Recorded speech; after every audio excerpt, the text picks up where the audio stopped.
नमस्कार साथियों, कैसे हैं आप लोग। उम्मीद है कि स्वस्थ होंगे और मस्त होंगे। और आज की क्लास में हम लेके आ चुके हैं फिर से हिस्ट्री के इम्पोर्टेंट ऐसे सेलेक्टेड 30 क्वेश्चन जो कि आपके बिहार बोर्ड एग्जाम 2025 में 100% पूछे जाएगा। क्योंकि प्यार बच्चों, ये जो क्वेश्चन है काफ़ी बार आपके प्रीवियस ईयर एग्जाम में पूछे जा चुके हैं और मैं आपके सामने फिर से लेके आ चुका हूँ MBBI MCQ क्वेश्चन।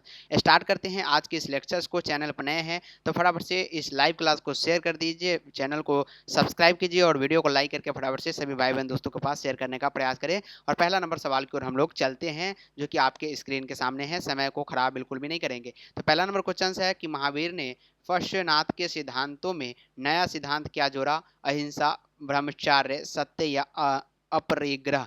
याद रखिएगा, महावीर ने प्यारे बच्चों पश्चिमनाथ के सिद्धांतों में नया सिद्धांत क्या जोड़ा था। तो फटाफट से जो इसका आंसर होगा वो क्या होगा, ब्रह्मचर्य, जो कि ऑप्शंस नंबर आपके बी में दिए गए। बिल्कुल इस प्रश्न का बी राइट आंसर होगा।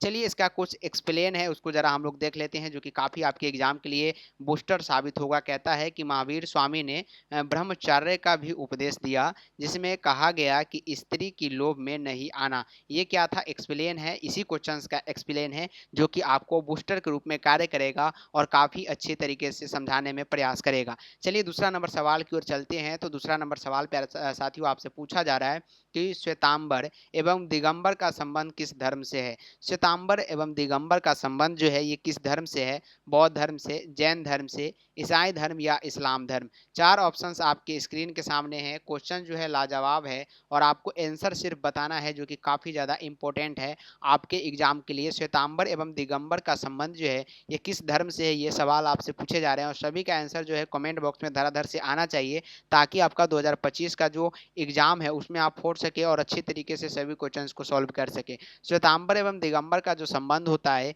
ये याद रखने का प्रयास कीजिएगा, ये जैन धर्म से होता है।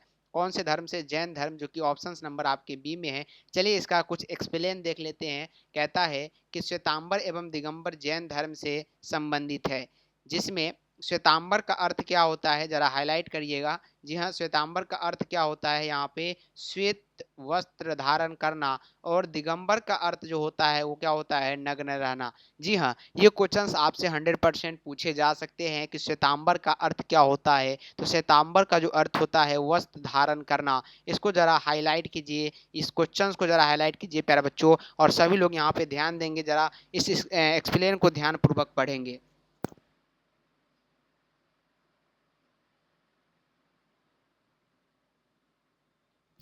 जी हाँ साथियों, तो यहाँ पे श्वेतांबर का अर्थ आपको पता चल गया कि वस्त्र धारण करना, और दिगंबर का अर्थ क्या होता है, नग्न रहना। याद रखिएगा, ये सवाल भी आपसे पूछे जा सकते हैं और साथ ही साथ ये सवाल तो आपसे पूछे गए कि कौन से धर्म से संबंधित है, तो ये जैन धर्म, याद रखिएगा।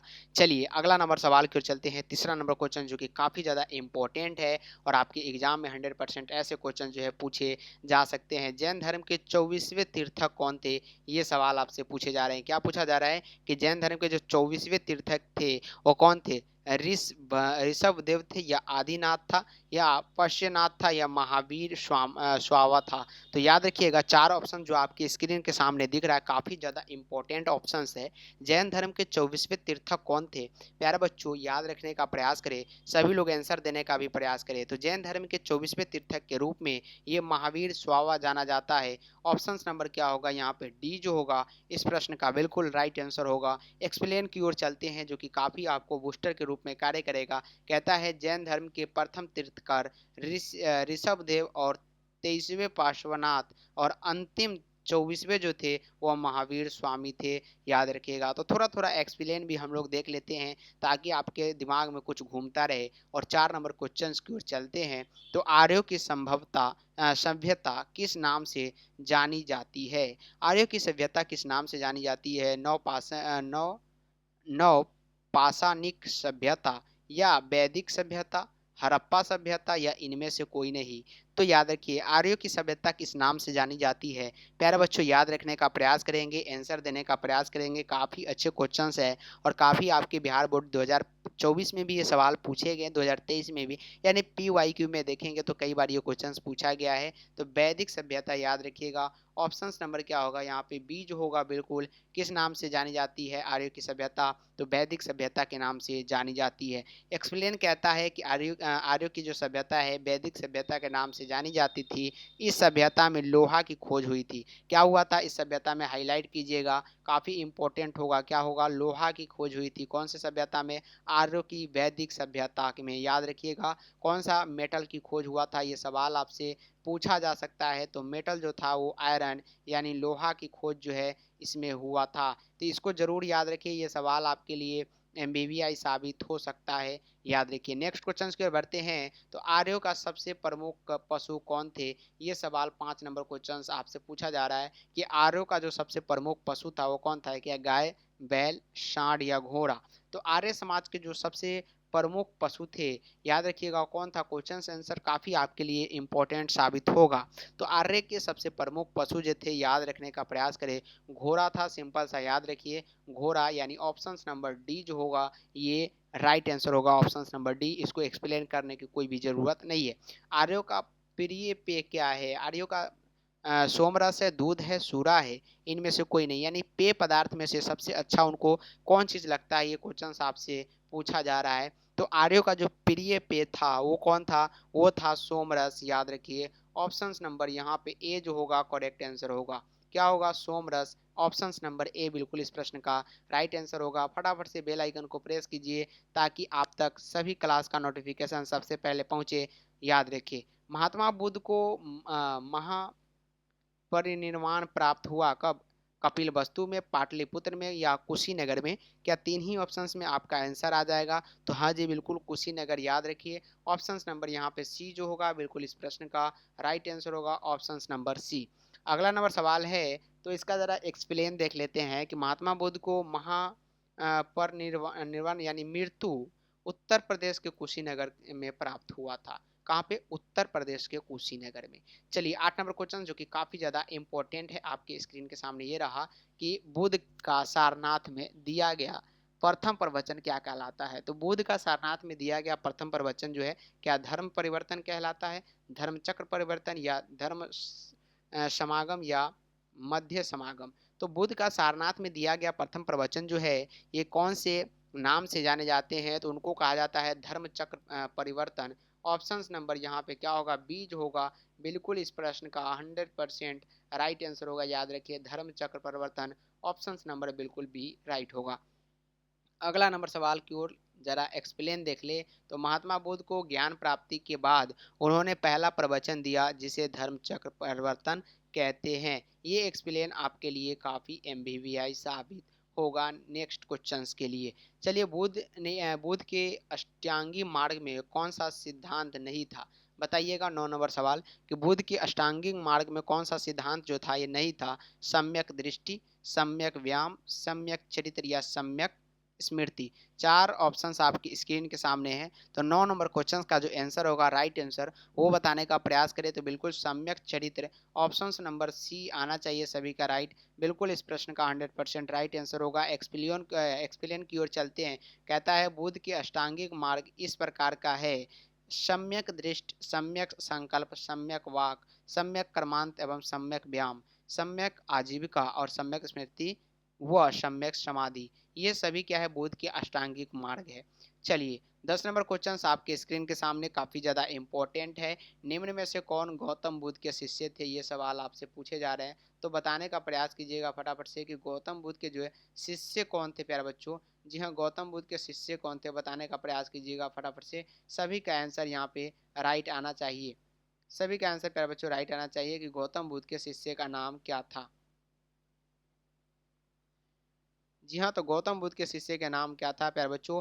याद रखिए क्या आनंद एवं रूपाली था या कश्यप था, सारिपुत्र एवं गोल्डलायन था या इनमें से सभी था। तो याद रखिए गौतम बुद्ध के जो शिष्य थे उनका नाम क्या था, उनका नाम था इनमें से सभी। याद रखिए आनंद एवं रूपाली, कश्यप भी उन्हीं का क्या था, शिष्य था। और सारिपुत्र एवं गोदरलायन भी था। यानी ऑप्शन नंबर डी जो होगा 100% राइट आंसर होगा। Option number D.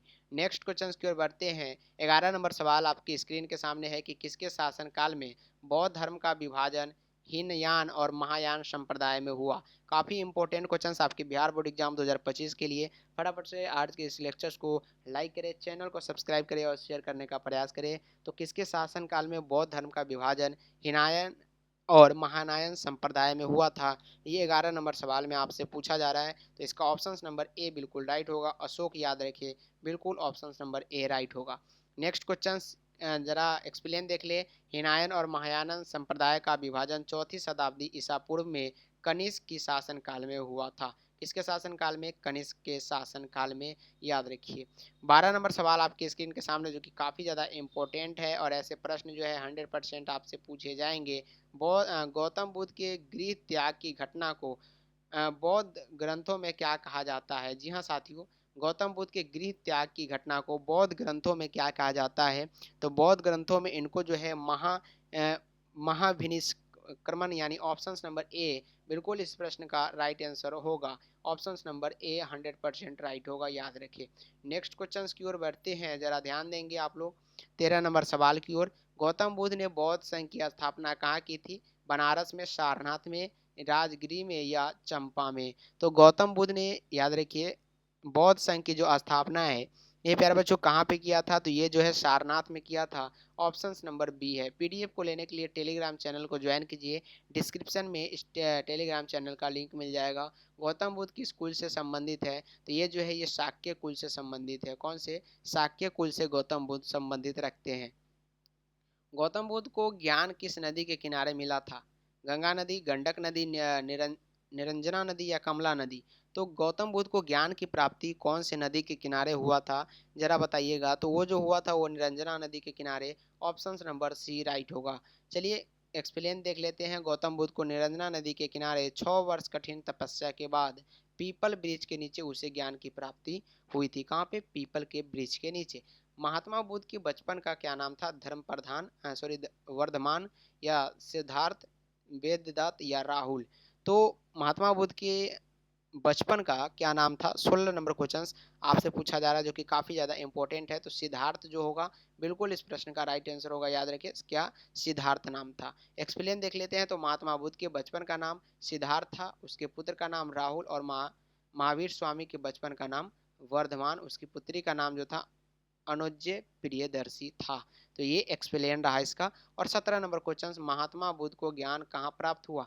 राजगिरी, बोध गया में, लुम्बिनी में या सारनाथ में? महात्मा बुद्ध को ज्ञान जो है कहाँ प्राप्त हुआ? 17 नंबर सवाल काफ़ी ज़्यादा इंपॉर्टेंट है, याद रखिए। बोध गया में जो है महात्मा बुद्ध को ज्ञान की प्राप्ति हुई थी। कहाँ पे? बोध गया। ऑप्शन नंबर बी यहाँ पे राइट होगा। महात्मा बुद्ध को ज्ञान की प्राप्ति के बाद पहला उपदेश सारनाथ में दिया था, ये भी याद रखें एक्सप्लेन में। गौतम बुद्ध के समकालीन मगध सम्राट था। कौन था मगध सम्राट? तो ये जो है Bimbisara. Option number D right होगा, बिंबिसार। चलिए, गौतम बुद्ध को खीर खिलाने वाली स्त्री का नाम क्या था, ये बताइए और नोटिफिकेशन को ऑन कीजिए, चैनल को सब्सक्राइब कीजिए। बार बार आपके सामने नोटिफिकेशन का साइन आ रहा है। सुजाता याद रखिए। ऑप्शन नंबर क्या होगा यहाँ पे? बिल्कुल सी राइट होगा। नोटिफिकेशन को ऑन करना बिल्कुल भी ना भूले। और 20 नंबर क्वेश्चन की ओर आ चुके हैं। चौथी बौद्ध परिषद किस शासक के काल में हुई थी? चौथी बौद्ध परिषद जो है ये किस शासक के काल में हुआ था? तो ये कनिष्क के काल में हुआ था। किसके? कनिष्क के काल में। ऑप्शन नंबर डी राइट होगा। चौथे बौद्ध परिषद कनिष्क के शासन काल में कुंडल वन में हुआ था। कहाँ पे? कुंडल वन में। 21 नंबर क्वेश्चन है कि प्रथम बौद्ध संगीति का आयोजन कहाँ हुआ? राजगिरी, वैशाली, पाटलिपुत्र या श्रीनगर? प्रथम बौद्ध संगीति का आयोजन जो है प्यारे बच्चों ये कहाँ पे हुआ था? तो ये राजगिरी में हुआ था। कहाँ पे? राजगिरी। ऑप्शन नंबर ए जो होगा राइट आंसर होगा। चलिए इंपॉर्टेंट पॉइंट पर कुछ नज़र डाल लेते हैं, जो कि आपके लिए इम्पोर्टेंट है 2025 एग्जाम के लिए, बिहार बोर्ड एंट्रेंस एग्जाम के लिए। तो प्रथम बौद्ध संगीति राजगिरी में अजात शत्रु के शासनकाल में हुआ था, ये याद रखिए। ये स्टार मार्क में है, यानी कि सभी के सभी इम्पोर्टेंट है। ये मिडिल लेवल के इम्पोर्टेंट है और हाई लेवल के इम्पोर्टेंट भी रेड से है। दूसरा है कि दूसरा बौद्ध संगीति वैशाली में कालाशोक के शासनकाल में हुआ था, ये भी इम्पोर्टेंट है। स्टार मार्क के तीसरा नंबर है कि तीसरा बौद्ध संगीति पाटलिपुत्र में अशोक के शासनकाल में हुआ, ये और भी ज़्यादा इम्पोर्टेंट है। इसको आप MBVI के लिस्ट में डाल सकते हैं, बार बार पूछा गया ये क्वेश्चन से। साथ ही साथ चौथी बौद्ध संगीति कुंडल वन कनिष्क किसके शासनकाल में हुआ था, याद रखिएगा, ये भी इम्पोर्टेंट है। और प्रथम जैन संगीति अशोक के शासनकाल में पाटलिपुत्र में हुआ था, ये और ही ज़्यादा इम्पोर्टेंट आपके लिए होगा। चलते हैं आगे अगला नंबर सवाल की ओर। तो द्वितीय बौद्ध संगीति के आयोजन कहाँ हुआ? राजगिरी, वैशाली, पाटलिपुत्र या श्रीनगर। द्वितीय बौद्ध युद्ध बौद्ध संगीति का आयोजन जो है ये कहाँ पे किया गया था, तो ये जो किया गया था ये वैशाली में, जो कि ऑप्शन नंबर आपके बी में नजर आ रहे हैं। नेक्स्ट क्वेश्चन है 23 नंबर सवाल की तीसरा बौद्ध संगीति का आयोजन कहाँ हुआ। अब तो बता सकते हैं क्योंकि हाईलाइट इंपॉर्टेंट पॉइंट आपको बताया, ये पाटलिपुत्र, याद रखिए ऑप्शन नंबर सी राइट होगा। चलिए फटाफट से 24 नंबर क्वेश्चन है कि प्रथम जैन संगीति कहाँ हुआ था, राजगिरी, तक्षशिला, पाटलिपुत्र या श्रीनगर। देख सकते हैं इंपॉर्टेंट की जो मैंने वहाँ पे दिया है उसी में से क्वेश्चन पूछा जा रहा है, तो ये पाटलिपुत्र में हुआ था प्रथम जैन संगीति। अगला नंबर सवाल है कि ऋग्वैदिक आर्यों के युद्ध देवता कौन थे, तो 25 नंबर क्वेश्चन का जवाब जरा बताने का प्रयास करेंगे। बिल्कुल इंद्र थे, ऑप्शन नंबर ए सभी का आना चाहिए। नेक्स्ट क्वेश्चन की ओर बढ़ते हैं, तो निम्न में से प्राचीनतम वेद कौन सा है, तो प्राचीनतम वेद जो है ये कौन सा है प्यारे बच्चों, सामवेद, यजुर्वेद, अर्थवेद या ऋग्वेद। तो ऋग्वेद जो है सबसे पुराना वेद है, ऑप्शन नंबर यहाँ पे बी सॉरी डी जो होगा। देख सकते हैं ऑप्शंस यहाँ पे बी है, इसको जरा डी बनाइए और यहाँ पर भी आंसर को भी आप लोग डी बना लीजिए, ऋग्वेद। नेक्स्ट क्वेश्चन है ऋग्वैदिक कालीन लोग किसके पूजा करते थे, तो ऋग्वैदिक कालीन लोग जो थे वो पुराने लोग थे और वो जो है प्राकृतिक की पूजा करते थे, याद रखिएगा किसका, प्राकृतिक का। चलिए ऋग्वैदिक समाज था, ऋग्वैदिक समाज जो था ये किस प्रकार का समाज था प्यारे बच्चों, तो ये सतात्मक, यानी option number A right answer होगा। 29 नंबर सवाल है ऋग्वेद में मंडलों की संख्या कितनी है, टोटल के टोटल मंडलों की संख्या ऋग्वेद में जो है प्यारे बच्चों ये 10 है। चलिए इसको जरा हम लोग एक्सप्लेन करते हैं। कहता है ऋग्वेद में मंडलों की संख्या 10 है और सूक्त की संख्या 1028 और रचनाएं टोटल 10,462 है। ये आपके लिए डाटा जो है इम्पोर्टेंट है, याद रखिए बिहार बोर्ड एग्जाम 2025 के लिए। और आज की इस लेक्चर्स का लास्ट क्वेश्चन है, सर्वमान्य मत के अनुसार आर्य कहाँ के मूल निवासी था। आर्य जो था ये कहाँ का था, मध्य एशिया का, जो कि ऑप्शन नंबर सी में दिए गए। प्यारे बच्चों सभी के सभी 30 क्वेश्चन जो थे आपके एग्जाम के लिए महा MBBI क्वेश्चन है, याद रखिए ऐसे प्रश्न जो है 2025 एग्जाम में आपको 100% जो है देखने को मिलेगा। तो आज का लेक्चर्स कैसा लगा कमेंट करके जरूर बताएं, साथ ही साथ आज की इस वीडियो को लाइक करें, चैनल को सब्सक्राइब करें और ज़्यादा से ज़्यादा भाई बहन दोस्त जितने भी ग्रुप है सभी में शेयर करने का प्रयास करें। तब तक के लिए आज के लिए इतना ही। जय हिंद, जय भारत। मिलते हैं फिर से अगले क्लास में। Bye bye and take care.